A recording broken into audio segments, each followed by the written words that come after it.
Today's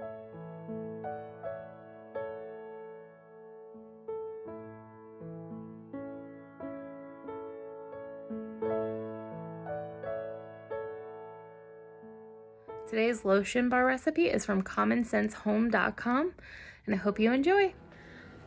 Hi guys, and welcome to Vlogmas day 12. Today I'm going to show you how to make lotion bars. You might hear the sound of the dishwasher in the background because I didn't think about it and I ran the dishwasher right before I did this video. But it's a very simple, easy recipe. It's pretty quick and they make great gifts. So we'll start with the ingredients that you'll need. You'll need some beeswax, some coconut oil, some raw cocoa butter or shea butter, a double broiler, some molds, a spatula. An option is to add fragrance, so I have a winter collection, and a scale to measure everything. You can also add some vitamin E, but today I don't have any, so I'm not doing that.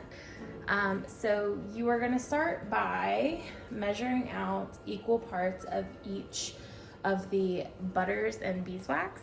So I am probably going to do about 2 ounces to start out because I'm not sure how much my molds will hold, and then I'll go from there. I plan to make these as gifts. You can also add lanolin to this if you want it to make it more of like a knitter's balm rather than just a regular body balm. So here we go. So I'm going to start out with adding my bowl to my scale and zeroing it out.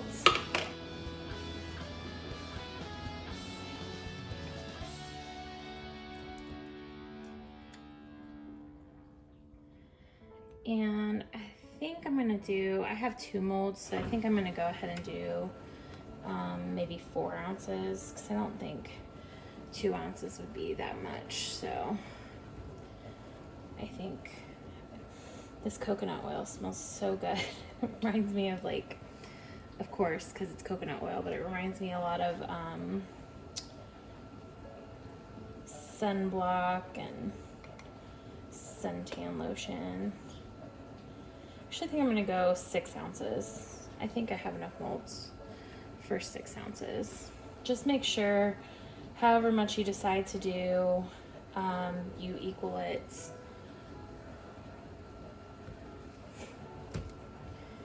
You equal it out with all the different ingredients.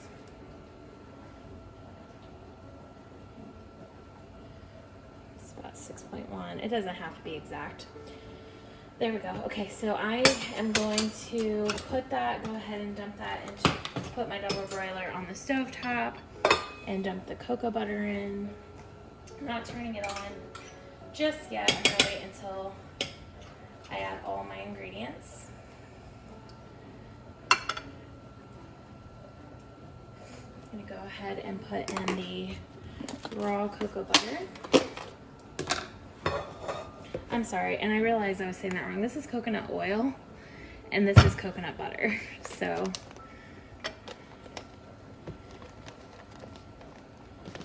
you can also use shea butter.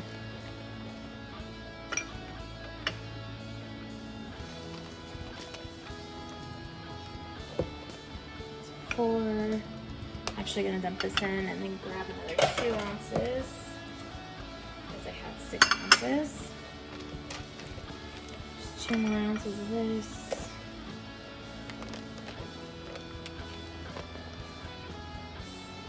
Perfect. I'm going to dump that in. And then we're going to add the beeswax.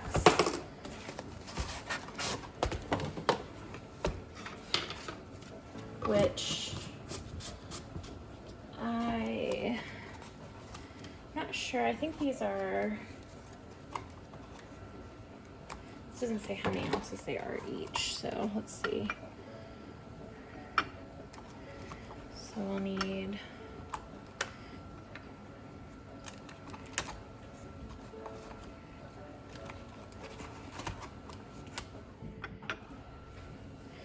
probably half of this.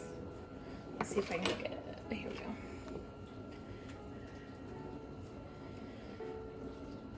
And if I make too much, I can always just set it off to the side of the double broiler and then heat it back up if I need to. So I'm gonna take a little bit off of this one.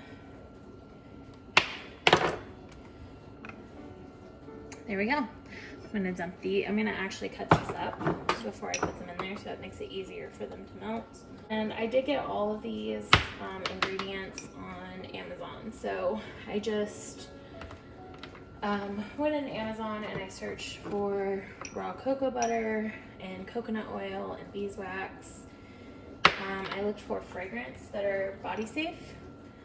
I did not get essential oils just because I don't use essential oils, so I didn't look for any that said essential oils, but if that's something that you're interested in, you can add essential oils instead of just fragrance. So I almost forgot to add water to my double boiler, so I'm gonna go ahead and start the heat. I'm gonna put it around 6 or 7 just because I don't want to heat it up too fast and boil over underneath. It shouldn't, but you never know. And then I'm going to cover it. I'm gonna check on it occasionally, stir it, and then we'll go to the next step. I'm gonna clean up while I wait on that. All right, it's starting to melt, but we have a long way to go.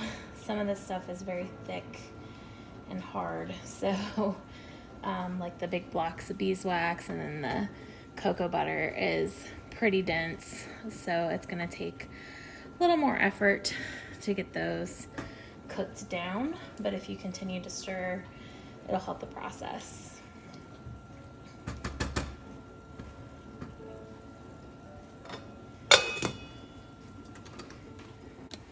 So it's reached the temperature where the cocoa butter has mostly melted down. The coconut oil was first, then the cocoa butter, and now we're just waiting on the beeswax to melt, and it's melting a little bit quicker now. It looks like the consistency of like a stick of butter, so it shouldn't be too long now.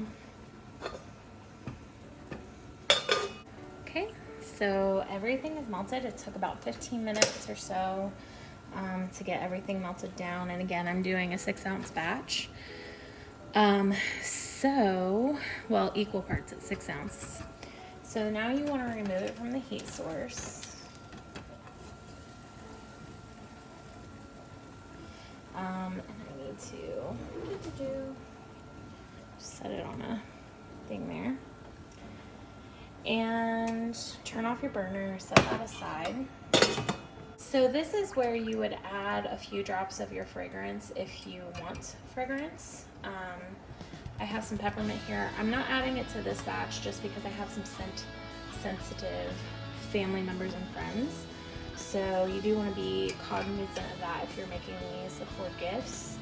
But I will make some batches with the peppermint. But you would just, this is P&J. Here we go. This is P&J peppermint. It came in a winter pack.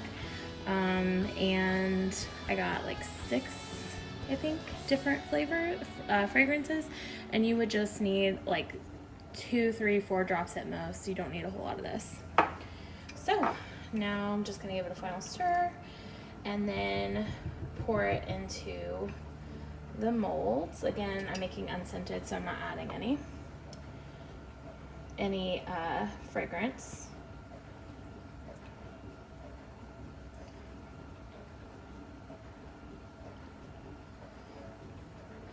My double broiler has a rolled rim. As long as I pay attention, don't overfill it. So I can pour without splashing everywhere.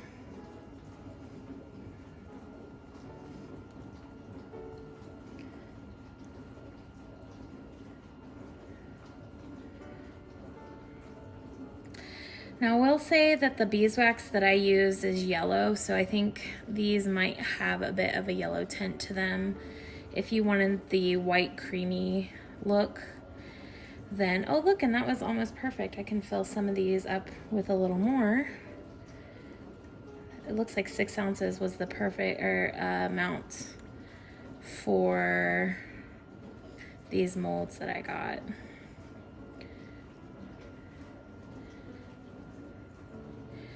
But what I was saying is that if you wanted more of a white, clear, not clear, but white look, then you would want to get white beeswax or use some other medium.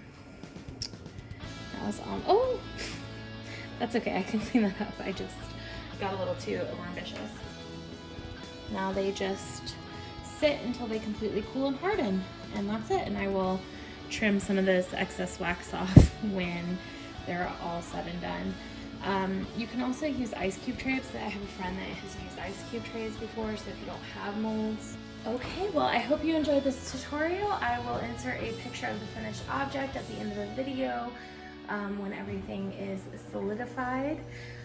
If you liked this video, please like and subscribe, and also if you have any video suggestions, leave them in the comments below. Thank you for joining me, and I hope you have a wonderful day, and I will see you tomorrow. Another thing I wanted to mention is I got these 3-ounce tins off of Amazon, and they came in like a 12-pack for I think like $12, and they are the perfect size for this mold. I think this is like a little over 2 inches. So just look for the 3-ounce tins, and they're the perfect way to package your gift. You can just put them in there when they're dried, stick some sort of sticker on there, and gift it.